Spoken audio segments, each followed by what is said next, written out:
Déco dans le présent pour mieux construire l'avenir. La chronique d'Interentreprise avec Francette Florimond. Bonjour, j'espère que vous allez bien. Hier, grâce à Calistat, nous avons vu que 75% des Antillais-Guyanais se déclarent heureux. Par ailleurs, 55% des Guadeloupéens, 59% des Martiniquais, 63% des Guyanais se déclarent optimistes face à leur avenir. Ici aussi, cette découverte peut surprendre. À la réflexion, elle s'explique pourtant. Quand on se déclare heureux, on est confiant face à l'avenir déjà pour soi-même à partir de ce que l'on maîtrise.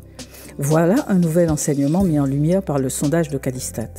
Durant la période du Covid-19, sous extrême contrainte, une majorité d'Antillais-Guyanais ont développé des talents générant suffisamment de confiance en eux afin qu'ils n'aient pas peur de l'avenir.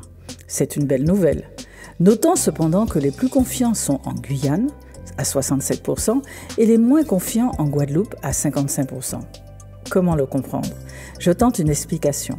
En Guyane, une direction semble enfin être prise par les acteurs privés et par certains du public, dont ceux de l'habitat et du transport, essentiels pour ce vaste territoire. Cette dynamique se voit par les nombreux chantiers dans les zones d'activité et partout ailleurs sur le territoire. Reste cependant encore à agir dans l'énergie et la connectivité, notamment dans les sites isolés. Des solutions existent aujourd'hui. Face à ces poussées, les politiques guyanais semblent eux aussi changer de braquet. Nous verrons plus tard. En Guadeloupe, la tendance paraît inverse.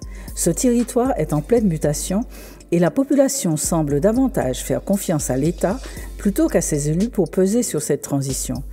Une situation qui n'est cependant pas confortable pour les Guadeloupéens, d'où leur impression que leur Guadeloupe mythique leur échappe. Ici aussi, cette montée en confiance peut ne pas être exempte de violence, surtout si le système dominant n'apporte pas de vraies réponses. La confiance s'exprime également quant à l'avenir de leur enfant.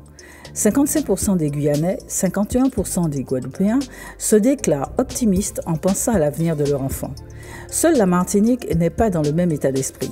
55% des Martiniquais se déclarent pessimistes face à l'avenir de leur enfant. Ces positions sont à mettre en rapport avec l'impression générale ressentie de pays corsetés, bouchés en Martinique, ouvertes sur le champ des possibles en Guyane et en Guadeloupe. Cependant, dans ces trois territoires, les inquiets sont également nombreux. 44% des Guyanais, 49% des Guadeloupéens, 55% des Martiniquais. Ce qui inquiète les Antillais-Guyanais, c'est l'insécurité, le pouvoir d'achat, la santé, le chômage, l'emploi et la jeunesse. En Guadeloupe, il faut rajouter à ce top 5 la distribution et la gestion de l'eau. Personne ne peut donner tort aux Antillais-Guyanais. Sur tous ces sujets, il y a de vrais problèmes en Guadeloupe, en Guyane et en Martinique. À demain, prenez soin de vous. Déco dans le présent pour mieux construire l'avenir. La chronique d'Interentreprise avec Francette Florimond.